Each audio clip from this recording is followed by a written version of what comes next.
is LBC from Global, leading Britain's conversation with Natasha Devon.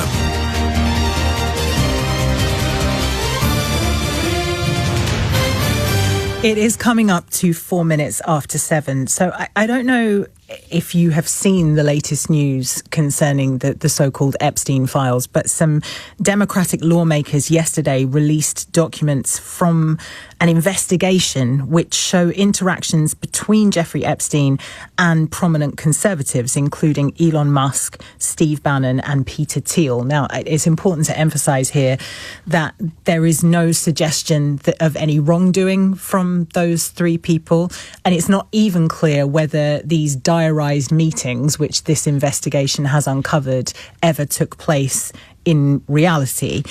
But it has made me reflect on this kind of piecemeal information releasing that is happening with regard to this story. And it's made me reflect on it in two ways, in fact. One is that I wonder if, in a kind of boiled frog way, we are becoming desensitized to this story.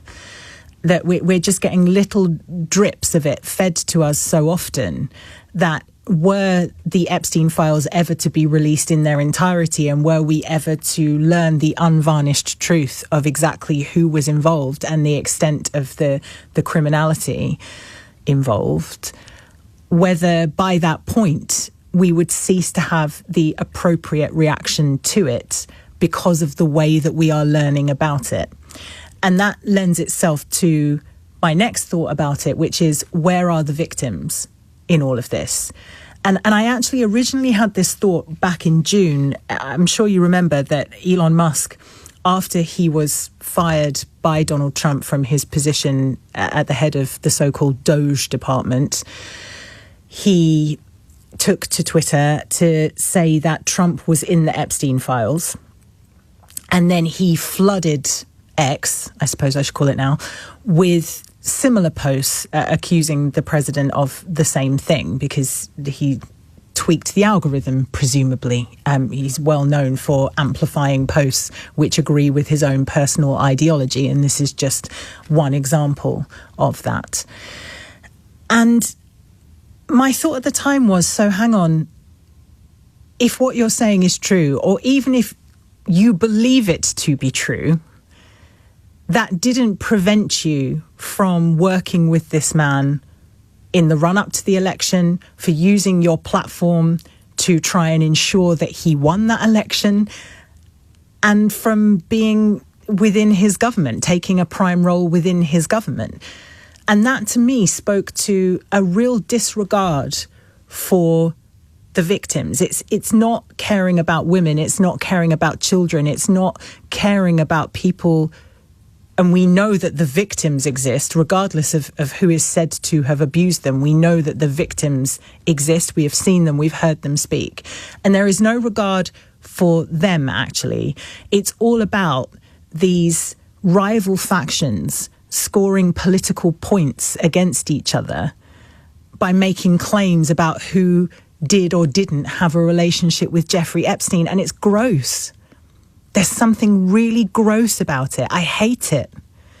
It's either release the information in its entirety or don't. But don't drip feed it to us in this piecemeal way in order to try and score a cheap political point. Because, you know, it's not a coincidence that these Democratic lawmakers have released the section from the files that contains the names of high-profile conservatives.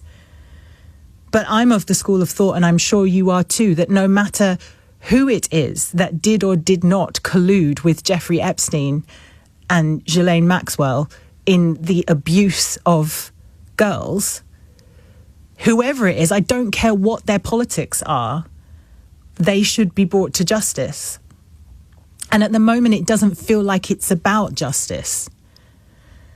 And so I wanted to talk to you about that. And I thought for a really long time about the right question to ask you, because obviously we can't cast aspersions because we don't know. And everybody involved rigorously denies any kind of wrongdoing. So we can't speculate about the people who we think may have been involved. But I think the simplest question I can ask you is, if you have experienced abuse, how does this feel to see this story used in this way? 0345 6060 973 is the number to call. You can text 84850 or send a comment to LBC via your Alexa. We're joined now by David Greenwood, who's head of the Children's Abuse Compensation Department at Swastiki's Solicitors. Thank you so much for joining us this evening. So what do you make of the way that this story has been handled and the way that it's being presented to the public? So, listen, I've dealt with journalists for more than 20 years in the work that I do, working for survivors of child sexual abuse. And without exception, I've found journalists to be interested in, bringing out the truth of what's happened, and getting to who's been involved in what. So I applaud journalists for exposing all this, because these criminals need to be brought to justice. And if it takes journalists to prompt the police to do something, then that's great.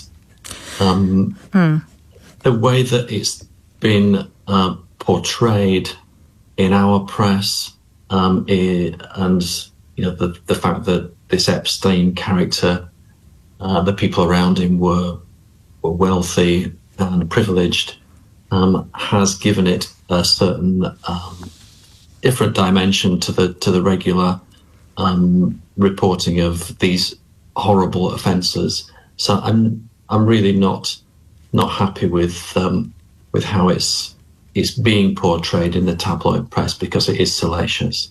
These are offences, they're awful offences, the things that girls and women have to live with for the rest of their lives, sometimes on their own, sometimes they can't face up to it, sometimes they don't want to talk about it, they're worried about how people will view them and judge them if they do admit to having been involved in all this. So it's awful for the victims. And it's not just Epstein's victims.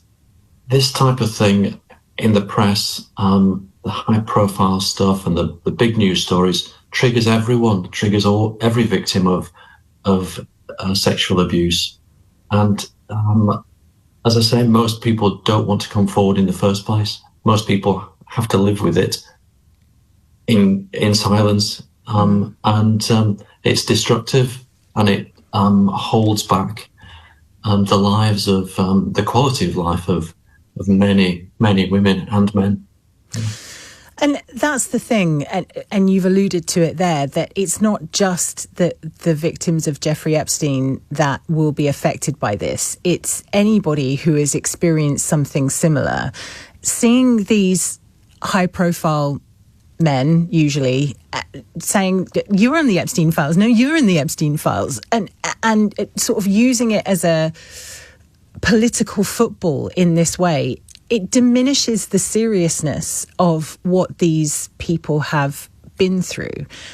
What impact do you think it will have on them, trying to come to terms with the abuse that they've faced and living with the trauma? What do you think it does to victims when we see this kind of rhetoric?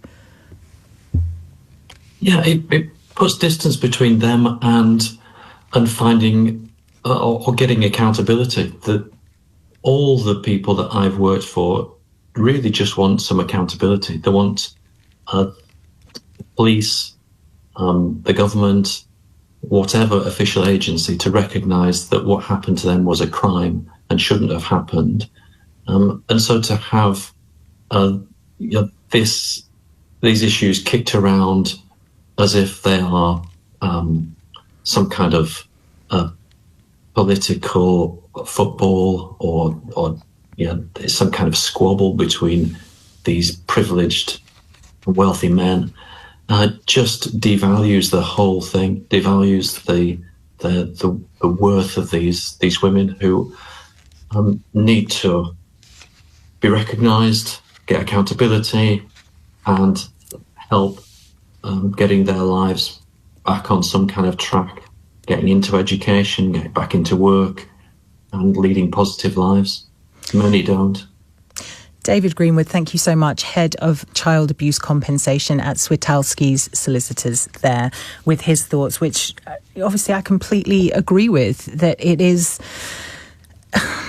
there is something really disrespectful about the way that this story has been used. And I'm not trying to denigrate the politicians, and David mentioned those at the beginning of his contribution there, that the journalists who have worked really hard to uncover this story and to let people know the extent of the damage that has been done. That's not who I'm focusing on here. It's the politicians and the other powerful people who are using it to just as an insult, really. It's not even that. It feels like there won't be any consequences at this stage. Even if it were to be proven that somebody was named in the Epstein files, it doesn't feel like they would suffer any consequences as a result of that. So it's been reduced to this childish playground insult of, you're in the Epstein files, and so are you.